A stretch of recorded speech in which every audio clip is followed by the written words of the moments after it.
Olá, é impressionante como eu, não digo nem vocês, mas como nós todos sabemos muito pouco sobre a história do Brasil. Eu volto a bater nessa tecla. E a gente vai procurar uma coisa e acaba descobrindo outra. Você vai puxando um fio e vem uma mieira, vem um tecido inteiro. Eu vi que hoje, 28 de julho, era a data da independência do Maranhão, da luta de independência no Maranhão, em 1823. Aí eu fui pesquisar. E não é a data da independência no Maranhão, é a data da adesão do Maranhão à independência do Brasil. A coisa começou a complicar mais ainda na minha cabeça. Porque entrou o Piauí e o Ceará nesta adesão.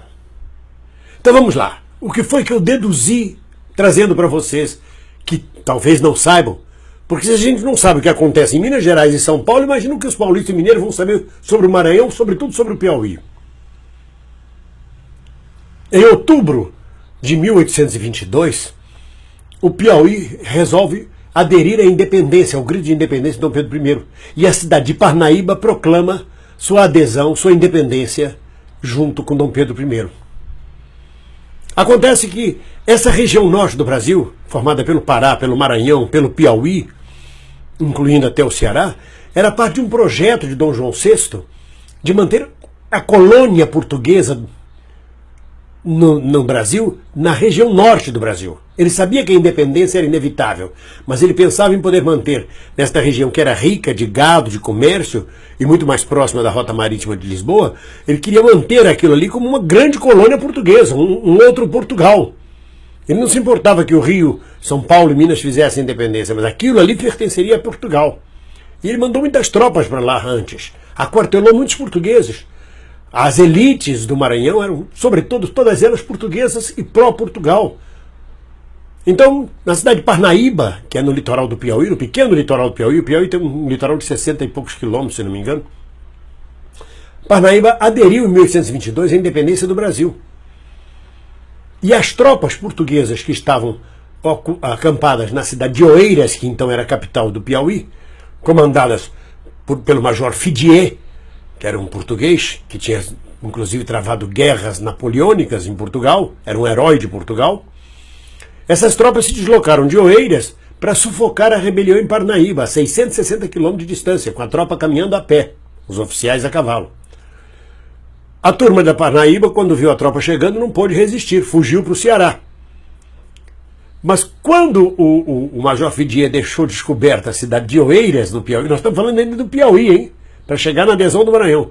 Quando ele deixou descoberta a cidade de Oeiras, capital do Piauí, houve um levante em Oeiras, uma conspiração militar que proclamou também a independência em Oeiras. E ele teve que voltar a pé de novo de Parnaíba até Oeiras. Mas aí a população de Campo Maior, no Piauí, sabia que se essa tropa de Fidier chegasse em Oeiras, ia sufocar a independência no Piauí, a favor de Portugal. Então eles resolveram bloquear a vinda dessa tropa. E juntaram 1.100 homens, 1.500 homens, jagunços, gente descalça, sem arma, com enxada, com foice, com ancinho, com martelo, com arcabuz, o que eles podiam ter na mão. E resolveram esperar pela tropa portuguesa à beira do riacho Genipapo. É a tal Batalha do Genipapo que não figura em quase nenhum livro de história do Brasil. Importantíssima Batalha do Genipapo ocorrida no Piauí, em 1823. Onde brasileiros, desarmados praticamente, pé no chão, enfrentaram a tropa do major Fidier. Foram 500 mortos do lado do Brasil, 200 mortos do lado português. Fidier venceu a batalha em Genipapo, mas estava tão enfraquecido que não conseguiu chegar em Oeiras. Teve que se retirar com sua tropa para a cidade de Caxias, no sul do Maranhão, para descansar, para se reabastecer. E aí o Piauí tornou-se, vamos dizer assim, independente. Oeiras e Parnaíba aderindo à proclamação de Dom Pedro I. Mas ainda havia a ameaça do major Fidier estacionado em Caxias, no Maranhão. Por outro lado, no dia 28 de julho de 1823, a esquadra de Lord Cochrane, o inglês que comandava a esquadra imperial brasileira, cercou a cidade de São Luís do Maranhão e obrigou os comerciantes e toda a elite do Maranhão a se render, a aderir, vamos dizer assim, à independência do Brasil. Então São Luís aderiu à independência do Brasil em 28 de julho. Mas todo o estado do Maranhão era profundamente conservador. Tinha interesses profundos com Portugal, não queria papo com a corte do Rio de Janeiro. E foi então a tropa do Piauí e do Ceará que em 31 de julho cercou o Major Fidinha em Caxias e obrigou ele a se render. E com isso configurou plenamente a independência do Piauí e a adesão definitiva do Maranhão à independência do Brasil.